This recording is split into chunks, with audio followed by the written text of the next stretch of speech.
Broadcasting from the business capital of the world, this is the Podcast Business News Network. Oh, there's a word that's going around. People have been hearing it, saying it for some time now. I love the fact that it's on the radar of many because it shows that we're thinking a little bit deeper for a change. The word is mindset.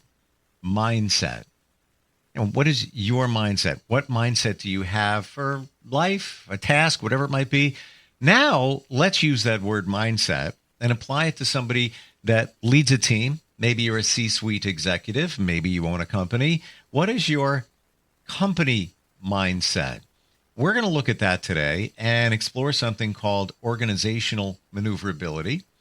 And this gentleman helps people understand all of this and apply it. And one of my favorite things about him is he backs it up with insight. Could be a quote, could be data, could be science, a lot going on there.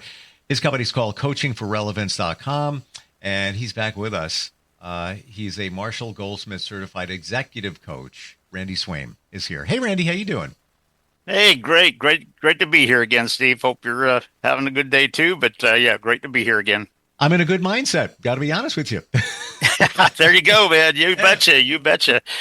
Really am. So let's apply that to a company. I bet you a lot of companies don't even think about what their mission statement is. I bet you a lot of them don't even express that for those on the team, and certainly what the mindset of the company is. And I guess it can vary from time to time, right? Yeah, it totally can, and that's what I'll kind of bring here. But the bottom line is, and you kind of implied something very good there, because as a leader, do you have clarity on what you're really trying to accomplish? And are you really leading your team in such a way that they can become and do that and things of that nature? And what I'll say here is, so often in today's world, and Steve, I think you know this, but so often, not everybody in our society, but so often in our world, people just go into rote gravitational academic things that somebody told them in school or something like that kind of thing. And you know what? When you're doing that, you're not totally getting in the way. And I'll just bring two quotes to you that are kind of interesting quotes. One of them that I posted on my social media this morning kind of thing. But this is a quote from Isaac Newton. You know, he's somebody that people know the name of, but he's about a century ago kind of thing. But the quote was this. It said, "What we know is a drop. What we don't know is an ocean." You know, and just because we're thinking of something doesn't necessarily mean that we've got it all together. We may not. There may be other stuff out there. And the other thing that I'll just sort of bring out here that's very aligned with that, and it's very aligned with organizational maneuverability, but it's a quote from Dr. David Jeremiah, and he brought it out in a faith-based thing, and I'm not going to bring faith-based thing to this because this is strictly about leadership. But what he brought in this is very aligned with what we're talking about. And so I'll just give you the quote that he made, and it was very good. He was talking about, you know, really being generous with people and really making a difference and all of that kind of stuff. And so guess what? He was bringing it to a degree of leadership. But the quote is this. He said, "Some things in life are better caught than taught." And then he said, "You don't learn it by the teaching of it, but by the watching of it." And it's interesting that those two bring a concept out. And if you think about it, what I'll just sort of bring out here just a little bit for people in a leadership aspect, one of the questions that I would ask any listeners is simply this. When you think of your company, or the team that you lead, let me ask you this. Are you thinking in terms of just doing this because that's what we're supposed to do? Or do you have a bigger picture of it? And it's interesting that I throw this out. There's two big pictures of perhaps two companies, you know, kind of thing. One is, and I'm, you know, I don't know if there's a lot of companies out there that do this, but some of them, because they don't have a lot of money starting, you know, and all that kind of stuff, it may be that you have some. But here's the thing. When you look at your company, Are you doing it in such a way where you're totally happy and pleased that every month you get 1% profit? Kind of thing. You're just happy that you get more money than you had to spend. And it's maybe 1 or 2%, kind of thing. When you see that, do you, in your mind and in your heart, do you sort of sit there and go, okay, well, yeah, okay, we're good, we're doing good, kind of thing? Or if you think about this, because in order to do that and go beyond that, you got to think bigger.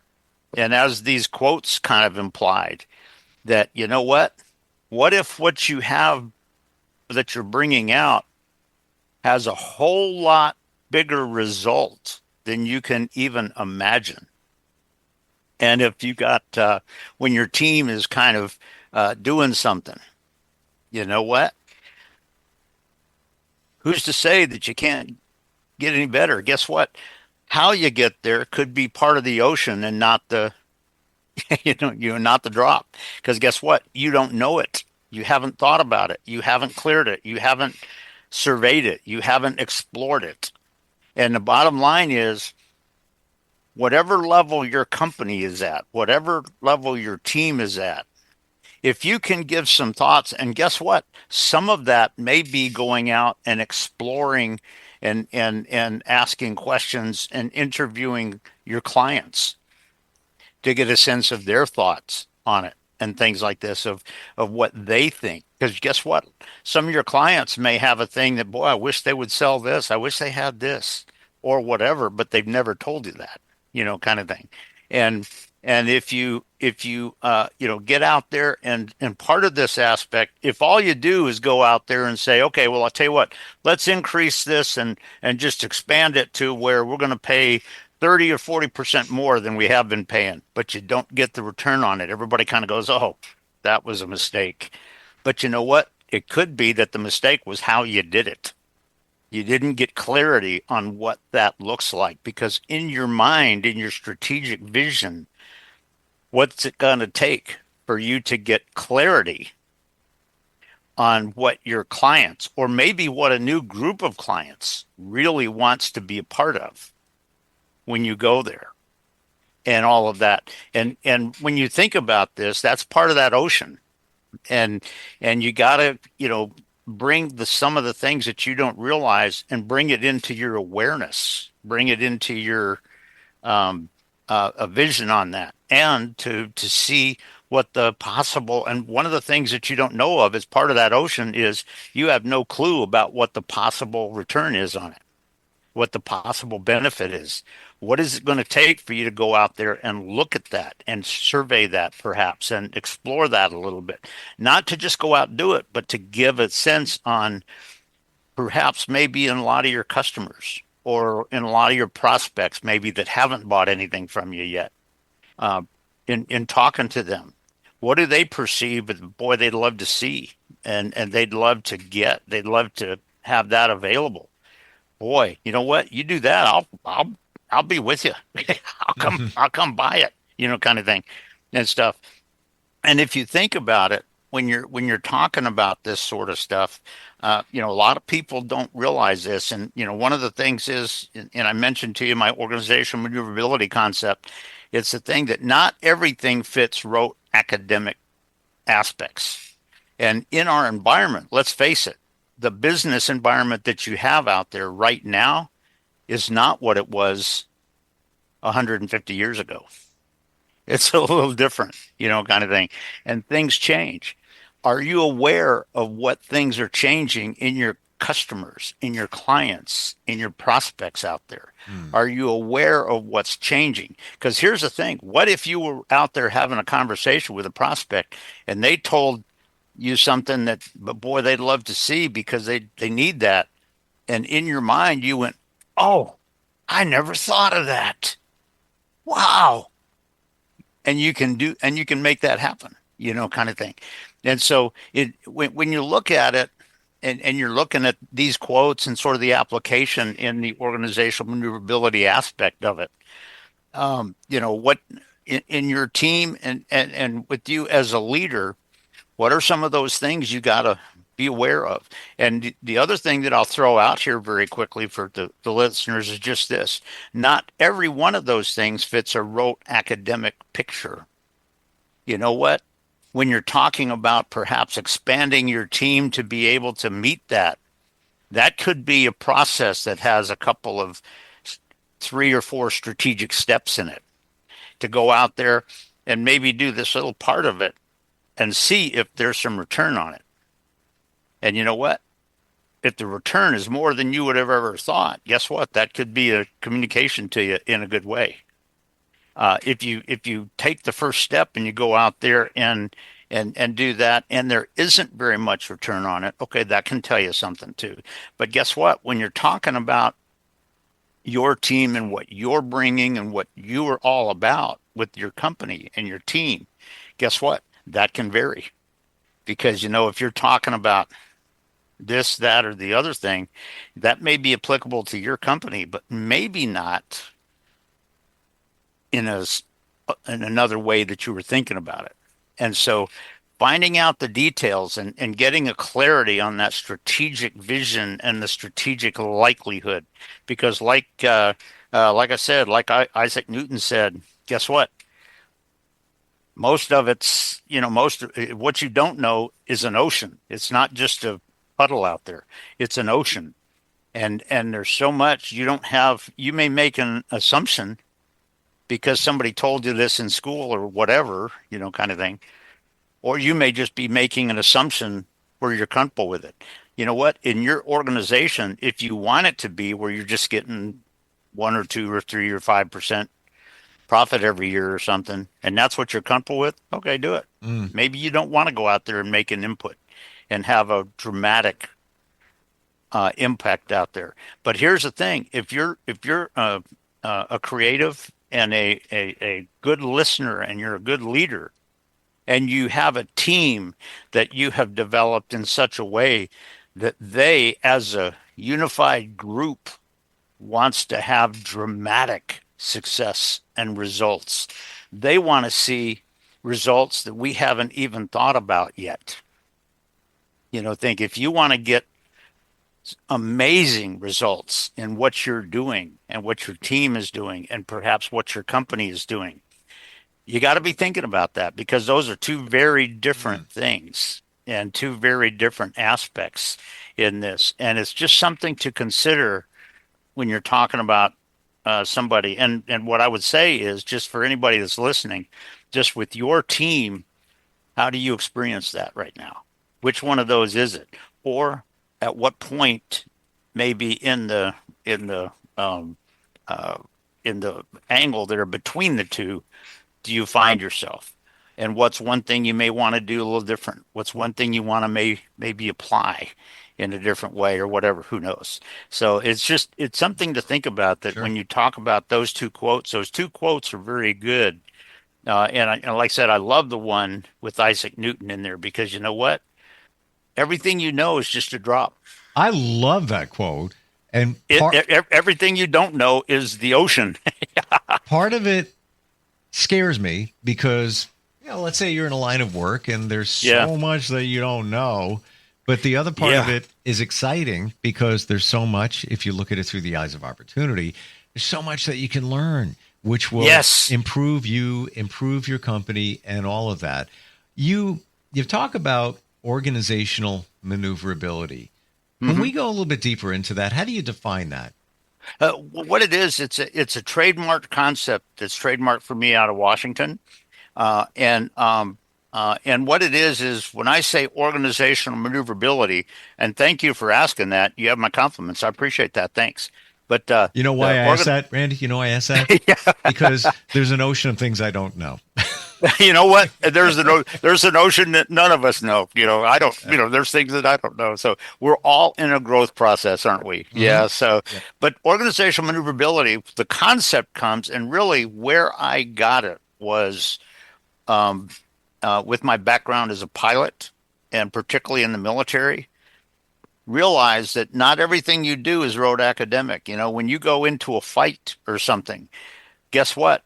your maneuver aspects or your defense mechanisms or what you have to do may be slightly different depending on which airplane you're fighting or which threat you're fighting and things of that nature. And it may be a little bit different depending on whether there's two of you that are working together to defeat this or just one of you. There's a lot of factors that when you talk about leading your team in an unpredictable environment in today's world, there's a lot of factors that are not always just rote academic. And organizational maneuverability talks about, with a plane, when you have to miss a mountain, guess what? You have to turn and adjust over here. And guess what? There's times when you got to do that with your organization. When you have what I might call, mountainous threats that come into what you're trying to do right now. Do you understand how you can maneuver your organization to reach that success in some way without threatening, without crashing something, without having a big issue with it? And so the organizational maneuverability on that is all about helping leaders to have a little bit of a picture and to enhance their image and their vision of how they need to lead their teams and make that happen so that if their company does have to kind of switch over here for just a little bit and then maybe switch back, they may have to do that. Do they understand how you're going to do that? Or are you going to be what a lot of road academic people have said throughout the history? You'd be surprised at how many people in my journey I've heard say this, and it's crazy.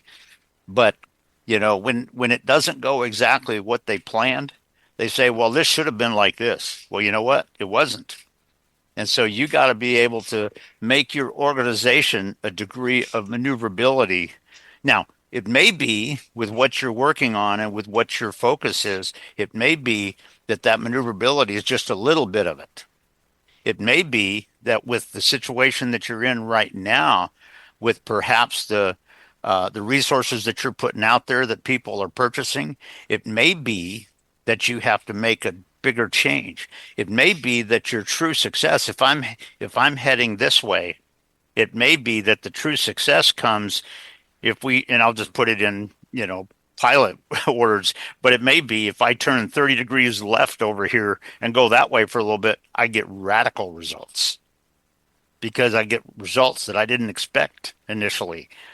And am I aware of that? So the concept of organizational maneuverability is a concept that was trademarked for me out of Washington, and I, got my own links out there. It's on my website and all that kind of stuff. But the bottom line on it is being aware of, when you need to adapt your company a little bit, not to necessarily change your company, perhaps, but to know when it has to maneuver over a little bit and to reach radical results or to minimize, risk or whatever. And all of those are things that a leader needs to be aware of, but it's not just the leader being aware of it. It's having the communications with the team, because guess what? The team, since they're interacting at the point of attack, guess what? They may be aware of a factor coming on scene that you didn't see initially. And if they know about it already, guess what? They know what to do. And one of the things that I throw out to people is when you're talking about this concept of organizational maneuverability, it's realize that you develop your teams. You have to develop your teams before the actual situations happen. And a lot of times you do that, you can ask questions that get them thinking about it and get their mind processing and stuff. And so guess what?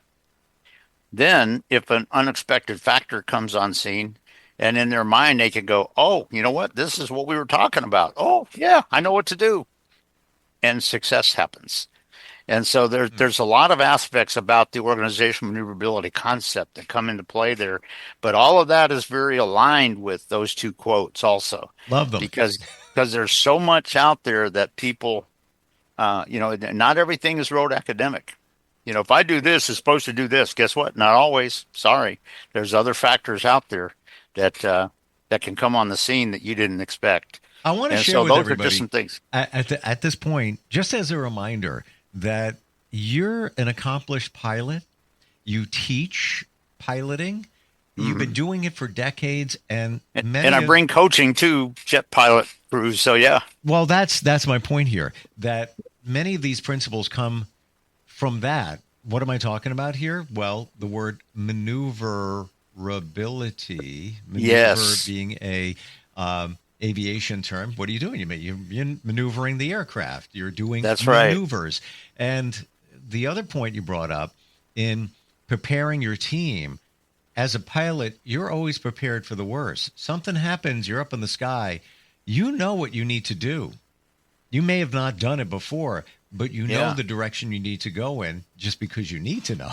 and in fact, one of the things when I'm teaching pilots and jet crews and stuff like that, one of the things that one of the questions you can ask them, and one of the questions a captain can ask the co-pilot as they're trying to develop them and stuff like this. One of the things that you can ask the crews is, on your next flight, and I've asked this to pilots along the way, when you go out and fly the next few trips over the next month or something, what's the greatest risk that could come on the scene that you didn't think about? And I just let them think about it a little bit and get them going, because that gets their processing going so that they have sort of thought a little bit about it even before they need to. And so that all that aspect of it and what you just said there is true. And that's also true of leaders when you're leading your team in a challenging environment, or if you're trying to grow your company to reach radical results and success and get amazing profits coming in because of what you're doing now, not just because you raised the price, but because people want to purchase it.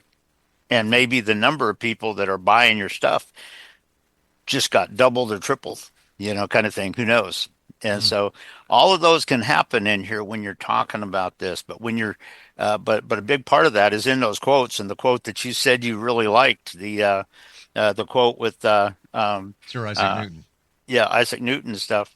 The bottom line is that's a great quote, because you know what? The ocean out there, you don't have vision of yet. Are you leading your team in a way where people start to gain a little bit of a picture of those possibilities of what can come out going forward? If you're doing that, guess what? You're developing your team for what could be radical results in a challenging situation that comes that nobody would have expected. And what's interesting, so that's just huge. With the ocean concept of what you don't know, we may have little pieces of knowing, but we don't have the full picture. For example, there you go. The ocean, it's deep in a spot. It might not be deep there. There might be a canyon over here. There's fish in the ocean. We have, we know certain things, but there's fish, there's sharks, but we don't know where they are. And so that's right. A whole vast, to the point is, a little bit, but you don't know a lot is really what it comes down to. And that's what I love about that quote. You do know a lot about helping people move their companies and their teams forward. And it's easy to start the conversation. Coachingforrelevance.com. Know you well. No sales pitch, no pressure, nothing like that. That's right. Have a conversation, talk a little bit, see if it's a right fit, and see maybe into the ocean a little bit in terms of moving your life and your company together and moving it forward. And that's, as a leader, that's one of our big things, to gain some insights on some of that's in the ocean out there that we didn't see before. Yeah. Not that you're going to have to do something right now, but guess what? That you become aware of the possibility of it. Yeah. And all that. And all of that is huge. So like you, I love that quote from him, and it's very in line with what I was going to talk about. I promise I'll be sharing that and lots more from what we talked about. And by the way, when you're in business, that ocean out there, a lot of times there's storms that roll through. So you want to be prepared. Yes, for there that are. too. Yes, there are. Just saying. Randy, always great having you on here. Really appreciate it. And truly looking forward next time we get together. Well, I will too. And I appreciate you, Steve. And I hope you have a wonderful week for the rest of it. And we'll look forward to seeing you again. You too. We'll be right back. Okay.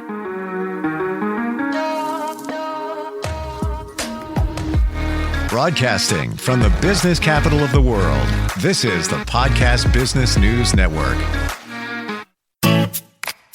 Hi, this is Terry Crews, actor, former football player, game show host, father of 5, and all-around big dude. I'm also an expert on drama. I know all kinds of drama. There's the good kind that comes with having a house full of kids. There's the bad kind like season-ending injuries. There's the necessary kind like having an agent in Hollywood. And there's silly drama like the drama around my percolating pectorals. And then there's the drama you can skip. Skip the drama that comes with not having your high school diploma or equivalency. Find free adult education classes near you and finish your high school diploma. Visit finishyourdiploma.org. Or text diploma to 97779. Message and data rates may apply. Reply STOP to opt out. That's diploma to 97779. And leave the drama to actors like me. Brought to you by the Dollar General Literacy Foundation and the Ad Council.